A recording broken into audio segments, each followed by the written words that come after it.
I was a factory worker when I was 18. Then, yun nga, nag-asawa ko, naging plain housewife. Then, when I met my husband, I think we are just 2 or 3 years living together. He's working actually as a security officer in Manuela Corporation. Tapos dun sa tabi namin, sa kasatapat ng palengke, nakita niya yung transport. And nagkaroon siya ng idea na siguro magandang business yon.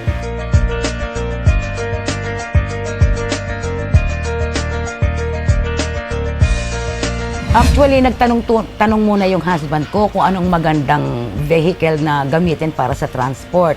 Marami nagsabi sa kanya, okay yung Nissan kasi maganda yung aircon. Sinubukan muna namin yung isa na i-down payment. Yun, doon na nagsimula. Na okay naman hanggang ilang taon maganda yung aircon ng Nissan eh.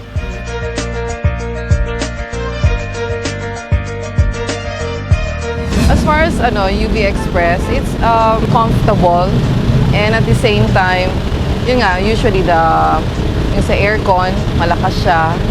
And then, okay naman ang takbo. We don't have any experience of kumbaga bumpy road along the way, although there are bumps and humps along the way, but suspension niya it's okay.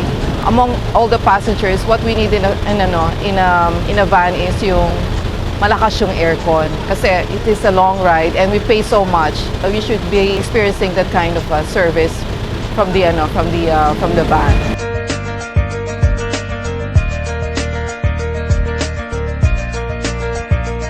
Natulungan ako ng Nissan kahit paano umangat yung buhay namin. Naka-acquire kami ng property, napag-aaral ko yung mga anak ko sa magandang school. In fact, yung anak ko nag-aaral siya sa international school, yung bunso ko. Tapos yung pangalawa ko, graduating na, is taking up electronics and communication engineering, graduating na siya. Nag-aaral siya sa Asia Pacific College.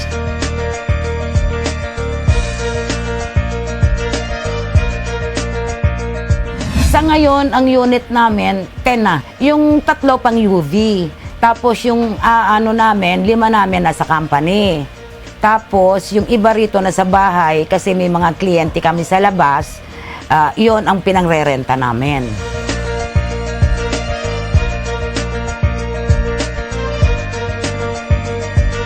Kung papasok ka sa transport business, I recommend Nissan. Kasi aside from being affordable, talagang kasi yung durable siya, tapos pwede mo siyang ipangrenta, pwede mo siyang gawing UV Express, pwedeng kahit saan pwede. Gawing business, it's okay.